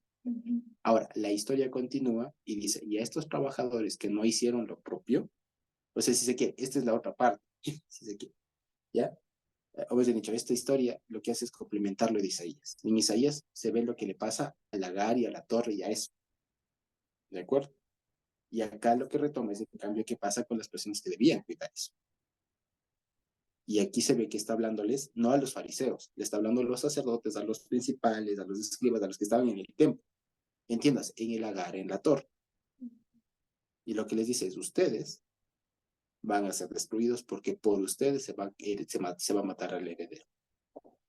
Y este sistema que ustedes debían haber hecho, que era básicamente de servicio de Dios al pueblo, ¿cierto? De servicio, va a ser entregado a otros. ¿Sí lo vemos? Y otros vendremos siendo todos los que Él quiera. Y por eso tenemos ahora autoridad. Sí, sí lo vemos. Entonces es una parábola muy, muy interesante, muy, muy bella, que nos ratifica, por un lado, que, eso les digo, más allá de las formas, más allá de las credenciales, más allá de la sangre o de los atuendos que uno pueda tener, eso no hacen hijo de Dios. Lo que le hace hijo es que Dios nos haya seleccionado como tales, que nos haya adoptado. Eso es. ¿Se acuerdan que en algún momento, cuando recién aprendíamos, decíamos, o alguien explicaba, ¿no? La forma de entender en ese momento era que cuando Pablo estaba predicando a los gentiles, estaban convirtiendo al judaísmo? En realidad no era así, nunca lo hizo. Nunca lo hizo. Lo que estaba haciendo es enseñándoles quién era el verdadero Israel, el verdadero pueblo, que no era ser judío, era ser hecho hijo de Dios, como Abraham. Es eso, si lo vemos. El Ahora, Señor estaba respondiendo con esta parábola la pregunta que les hizo a los fariseos en la anterior. muy bien, precisamente, es lo que decíamos, justamente, exactamente, exactamente. De hecho, por eso es que, por ejemplo, cuando el padre, no, el padre, el dueño dice, tengo un hijo amado, a este respetarán, se puede entender eso de dos maneras. Una, que no se cumplió, O sea, como entender, le respetarán porque verán al heredero y de él no le van a matar. O le respetarán porque cuando le maten y le saquen, van a respetar su nombre en virtud de lo que yo les voy a hacer, en virtud del castigo que van a tener, por así decirlo, de la represalia, de la consecuencia que van a tener sus actos. Entonces, fíjense ustedes, de eso se trata. Así que sí, a través de esto está respondiendo el Señor Jesús, con qué autoridad hacía. Y lo que le está diciendo a su vez es lo que les dijo en el ejercicio anterior. Ustedes no tienen autoridad. Es más, ustedes tan poca autoridad tienen, o tan nula autoridad tienen ustedes, que les cita el Salmo, ¿no? La piedra que desecharon los edificadores ha venido a ser por cabeza de ángulo, ¿no? Y esto en hebreo se hace un juego de palabras, porque dice así, Eben Masua Bonim Aitale Rosh Pinah. Así dice. Y se hace un juego de palabras entre Vanim y Even, o Bonim, que es de edificadores, y Even, que es piedra. Dice, Even, Masu, la piedra que desecharon o que menospreciaron, los Bonim, los edificadores, dice, Haitale Rosh Pinah, ha venido a ser por cabeza de ángulo. Le Rosh Pinah, ¿sí? Y esto, básicamente, hay muchas formas de explicarlo. Digamos, normalmente o inicialmente o tradicionalmente se ha pensado en como una especie de piedra de cimiento, una piedra angular en el cimiento, pero en realidad hay un teólogo del siglo XIX que se llama Joaquín Jeremías, que él fue el que propuso y en realidad hizo un análisis precisamente porque también en segunda de Pedro capítulo 2, Pedro hace una recopilación de 3 pasajes en los que se menciona la palabra piedra y Pedro precisamente cita de nuevo esta parte de la escritura de la piedra que desecharon los edificadores habiéndose por cabeza de ángulo y lo relaciona con otros 3, y a partir de ello lo que determina es que también en la arqueología y en las edificaciones de la época, al momento de hacer un arco, como no había estas épocas, en ese tiempo, pues estas estructuras que hoy tenemos de moldes, de columnas o digamos de andamios y cosas por el estilo, lo que se hacía es que en un arco, sea una ventana, una puerta, lo que sea, se hacía a través de piedras, ¿ya? Y que al momento de juntar el arco a la piedra que iba en el centro, esa era la Rosh Pinah, era la cabeza del ángulo, ¿ya? Era la cabeza del ángulo. De lo cual, si ustedes quitan la piedra del ángulo, de ese ángulo del arco, pues se cae todo el arco y todo lo que está sosteniendo. Y además tenía una razón, digamos, una característica adicional esa piedra. Cuando nosotros pensamos en piedras, pensamos en las piedras naturales, por lo general, o sea, las piedritas que encontramos por ahí, con la forma que tengan, se les va apilando y se hace el arco. Pero si ustedes se dan cuenta, resulta que en realidad no. Al momento de cualquier persona construir, primero que escogen una piedra que pueda ser tallada, de tal manera que las piedras que se van poniendo no son las que uno encuentra en el río, por la calle, así sin más, y las va amontonando, sino que son piedras trabajadas con las que se va construyendo. Y cuando se lleva al ángulo, tiene que ser una piedra tan perfecta, o sea, que cuadre ahí. Y de hecho, es la piedra más trabajada, más elaborada, la que se pone en la cabeza del ángulo. En cualquier arco de piedras vayan a ver ustedes, no se comienza por el ángulo y después se comienza, sino al revés. Y de tal manera que cuando ya se tiene el ángulo, digamos, el arco construido, la piedra esa va a ser la que más irregularidades tenga. Es decir, va a ser la piedra más feíta, por así decirlo. Y ahí viene la explicación. Los edificadores, así antes de construir el arco, digamos, vieron una piedra súper irregular y la desecharon. Pero no se dieron cuenta que precisamente por esas irregularidades o por esas formas que se salen de lo común, entiéndase, ¿explico? Por esa forma poco particular que tiene, que no cuadra con las otras, resulta que esa era la que calzaba justamente ahí para que dé sentido a todo lo demás. ¿Sí me explico? Y ahí les invito, ya les digo, ustedes pueden buscar en el internet a arcos de piedra en construcciones antiguas y ustedes van a ver. Y por lo general, las piedras que van desde la base, digamos, hasta la punta, son más o menos homogéneas. Pero la piedra que va en el centro, por lo general, no siempre, especialmente depende de la construcción, ¿no? Pero por lo general es la piedra más irregular. O sea, es una piedra que tiene una forma diferente. ¿Ya? Nunca van a encontrar ahí en el centro una piedra recta. Por lo general va a ser una piedra tallada que es diferente a todas las demás. Y que si ustedes están construyendo y ven una piedra diferente a todas las demás, la intuición de uno es, esa no me sirve. ¿Me explico? Sino que uno busca o cualquier edificador buscaría las más iguales, es decir, las más semejantes para que cuadren una contra otra hasta que llegan a la punta. Y a la punta ya no les sirve esas que son iguales. Necesitan buscar una que sea diferente. Y ahí calzas. ¿Me explico? Y esa es la explicación del Rosh Pinah, precisamente. Que no tiene esta naturaleza, ¿se dan cuenta? O sea, tiene otra naturaleza a las demás. Tiene otra forma, tiene otras dimensiones, tiene otra función. Que si le ponemos en comparación con otra, es una piedra totalmente diferente que no pega.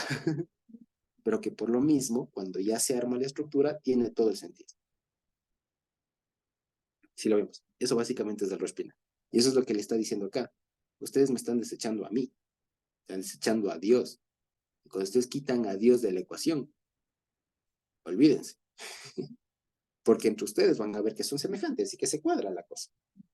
Pero hasta cuando llegan al punto de cuando tienen que llegar a aquello que sostiene todo, ustedes van a querer seguir construyendo como construyeron lo otro. Se van a dar cuenta que llegan a la punta y no van a poder. Al menos necesitan una piedra que sea como forma media triangular. Digo, los demás pudieron haber hecho con piedras rectangulares, por así decirlo.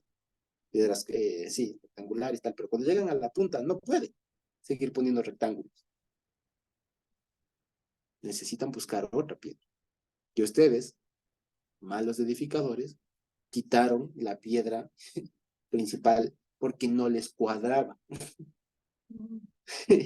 Eso es lo que le está diciendo. Porque a su parecer esa piedra no correspondía. Y resulta que cuando llegaron a lo que sostiene todo, se quedaron sin piso. Y eso está destinado a la ruina. Esa edificación no se sostiene. Porque edificaron o desecharon la piedra que a su parecer no correspondía. Fíjense, y por eso dice, ¿no? Finalmente el Salmo mismo dice, el Señor ha hecho esto y esta cosa es maravillosa a nuestros ojos. Fíjense, es algo impresionante porque es una forma de arquitectura común que cualquier persona podía salir, ver una casa y decir, claro, ahora ya no sé, es muy complicado ver eso. Pero por eso les decía, no veamos en el internet, busquemos y van a ver que la piedra del centro, en un arco, de una entrada, de una cosa, la del centro, la de la punta, digamos, del arco, va a ser diferente. Y va a ser la que soporte en realidad todo el peso y la que distribuye todo el peso. Así es una forma de física y de geometría muy interesante. Sobre esa piedra está todo el peso y esa es la que distribuye la demás estructura. Si eso se quita, se cae todo. Se distribuye de manera equitativa el peso, la estructura es endeble, etc. Sí. Fíjense, y finalmente, estas personas no eran inadvertidas, se dan cuenta que es contra ellos, ¿no es cierto? Y simplemente lo que dicen es, temen a la multitud y dejándoles se fue. Así está. Lo que de alguna manera también demuestra la calidad del ser humano, que cuando se encuentra enfrentado a sus errores, en lugar de reconocer y decir, sí, Señor, perdón, te reconocemos, lo que hacen es alejarse y dejar. Y ya está. Entonces, fíjense, como veíamos, estas dos partes estaban muy relacionadas y lo que vamos a seguir viendo Dios mediante la siguiente semana, con lo del César y lo de la resurrección y todo lo demás, tiene que también que ver con este tema de con qué autoridad lo hace. Y como les decía, ahorita Dios está hablando, el Señor Jesús está hablando, no es autoridad de maestro, de vengan, les enseño, solamente. Está hablando en una calidad un poco más de autoridad. Si se quiere, parece más bien que está hablando en una autoridad de juez, en calidad de juez. O sea, de una autoridad como tal. ¿Sí me explico? Porque están cuestionando, le pusieron en tela de duda y quisieron todavía que reconozca una autoridad terrena ilegítima, por último. Otra cosa hubiera sido, y ya si es que estaba un hijo de Aarón ahí como sumo sacerdote, alguna cosa, como para pensar alguna cosa, ¿no? Pero en realidad lo que había en esa época era cualquier cosa. Y el Señor Jesús se para firme, le dice, no, es al revés. Ustedes tienen que reconocer dónde está la autoridad. Yo les debería preguntar a ustedes con qué autoridad hacen eso. A ver si me pueden responder. Y a ver si se sostiene su arquito, a ver si se sostiene eso sin mí. Eso es lo que le está diciendo. Entonces, una cosa hermosísima, que lo vemos, como les decía, a partir de todas estas cosas, ¿ya? Y que el Señor Jesús utiliza una forma muy fuerte, digamos, muy experta en realidad de manejar la palabra, ¿ya? De manejar partes de la palabra pasajes de la palabra para enseñar estas cosas. En el fondo, de alguna manera, lo que de alguna manera ya sabíamos, que el Señor Jesús es Dios, ¿ya? Y que el Señor Jesús es el que manda, es el que tiene la autoridad y que Él decide quién pone sobre su pueblo, por así decirlo, quién pone para servir a su pueblo, etc. Es eso. ¿Ya? Y en últimas, es Él el que decide quién viene a formar parte de su pueblo. Así, y ya está. Eso es todo. ¿Ya? Y que el edificio sin Él se cae. Sin Él a la cabeza, literal, se cae. Así de sencillo. ¿Sí? Eso. A la vez hemos visto, como vimos, una parábola que comprendida con los términos en el contexto correcto, se entiende que está hablando esto del tema del Padre, el heredero, el Señor. ¿De acuerdo? Sí, eso básicamente. No sé si tenemos preguntas y a Dios mediante continuamos desde el versículo 13. ¿Tenemos alguna pregunta por ahí? Hermano Josué, Hermana Digna. ya, pues yo puedo entender de que justamente el Señor, al ver que su pueblo era tan reacio, que ni porque veía los milagros, veía las enseñanzas que él hacía en el caminar por este mundo, ellos no creían. Entonces ahí fue que él utilizó ese método de las parábolas. Las parábolas pues son, podemos decir, hasta tienen cierto grado de profecía. Las parábolas pues las utilizó en vista de que tal vez con palabras más sencillas el pueblo iba a entenderlas, pero él utilizaba palabras que decían la verdad, solamente que había que buscarlas, escudriñarlas donde estaban. Además, las parábolas permitió de que el hombre pueda relacionarla con otros pasajes, como usted lo ha hecho aquí, ¿sí? Entonces, mire, eso es lo maravilloso de las parábolas. Y yo quería también hacer algo, hincapié en lo último que usted nos habló de una manera técnica, ¿sí? Científico, ¿sí? Yo le quería hablar del versículo 10. Mire que hasta en esa parte Jesús le dice, ni aún esta escritura habéis leído, la piedra que desecharon los edificadores ha venido a ser la cabeza del ángulo. Usted nos dio una lección, una explicación muy precisa sobre la arquitectura y todas esas cosas, pero yo lo estaba tomando en el sentido que la piedra es justamente Jesús. ¿Sí? Jesús la cabeza y los edificadores fue su pueblo que no lo entendió, no lo comprendió. Por más que él utilizaba un método, otro método, ellos nada, no quería, su corazón era muy duro. Y dice que la piedra que desecharon los edificadores ha venido a ser la cabeza del ángulo. El Señor ha hecho esto. El Señor viene a ser el Padre, Dios, ¿no? Porque sabemos que Jesús y Dios es una misma persona, pero hay momentos en que sí se los diferencia, ¿no? O se los ponen a Jesús en un lugar y Dios arriba de él. Entonces aquí dice, y el Señor ha hecho esto. Y es cosa maravillosa a nuestros ojos. Como cada página que aquí se estudia. Cada página que estudia yo me doy cuenta que hay tantas maravillas que uno se queda exhorto, ¿no? Exhorto. Y a mí me pasa eso. Pero este capítulo 10, versículo 10 y parte del 11, yo lo estaba analizando de esa manera. El Señor es la piedra que desechó nuestro pueblo en ese entonces. Y aún también podemos decirlo en esta era, Josué. En esta era también. Son pocas las personas que todavía pueden darse ese tiempo para seguir leyendo la palabra de Dios, seguir escudriñando, porque esa palabra no se termina de entenderla, porque cada vez como que Dios le da más conocimiento a la persona para poder ver una palabrita que no la entendió en la primera vez que la leyó, ¿sí? O una coma, tal vez si esta coma estaba más allá o más acá, algo más profundo nos quiso decir el Señor. Entonces, podemos concluir que las parábolas son maravillosas que utilizó nuestro Señor para llegar a su pueblo. lastimosamente ni en esa era ni en esta era lo comprendemos, podemos decir, ¿sí? Y nosotros somos los que nos perdemos de saber de todas estas maravillas que vivieron nuestros antepasados y que nosotros también lo estamos viviendo de una forma o de otra. Eso era mi hermano Josué. Muchas gracias. Sí, así es, mi hermana Digna, efectivamente.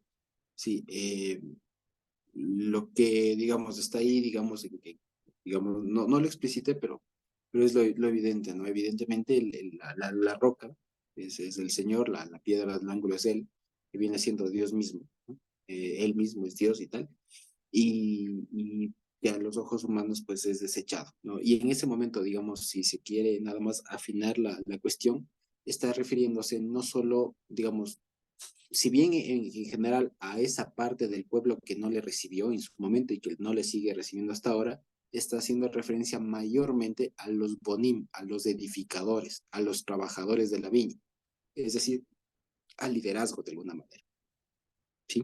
Entonces, esta parábola está más dirigida a aquellos que de alguna manera están como líderes, como gente que está, digamos, dirigiendo al pueblo. Eso básicamente. Entonces, cuando el Señor les habla esto es una, si bien se puede extrapolar, digamos, ¿no? A todo el pueblo, a los que le rechazan, etcétera, etcétera, etcétera, vale, pero más en el fondo, o sea, si queremos ser más precisos, está dirigida a quienes actúan como líderes del pueblo, ¿ya?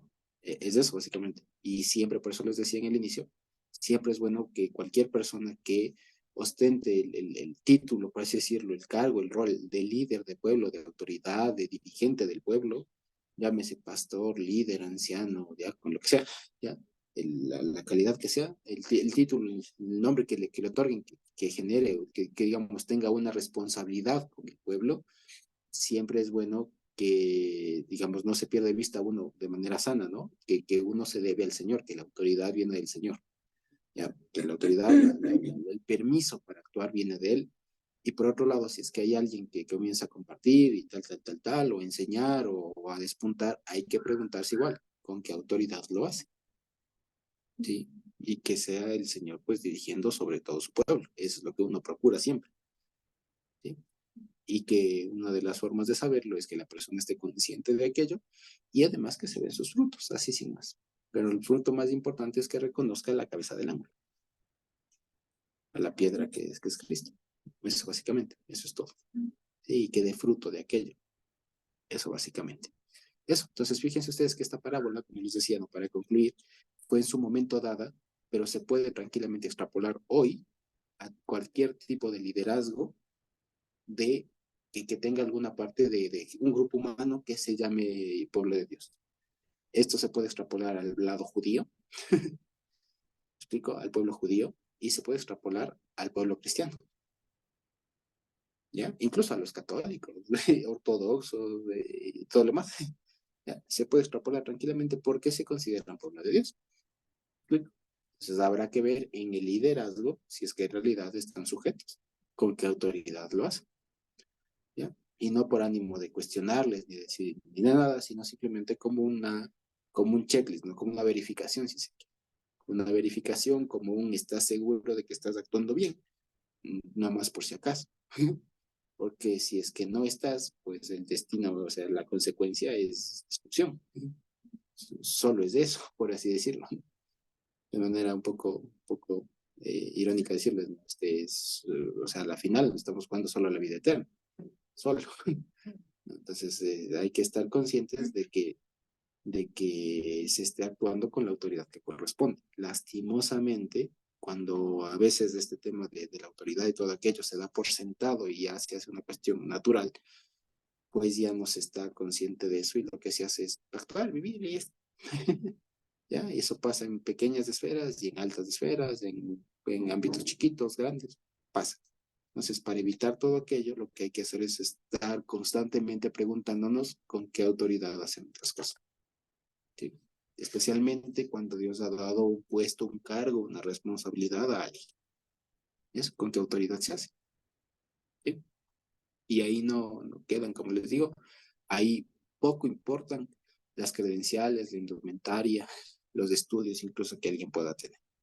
Lo que importa ahí es quién le mandó. Sí, eso básicamente. Exacto, bajo la autoridad de quién.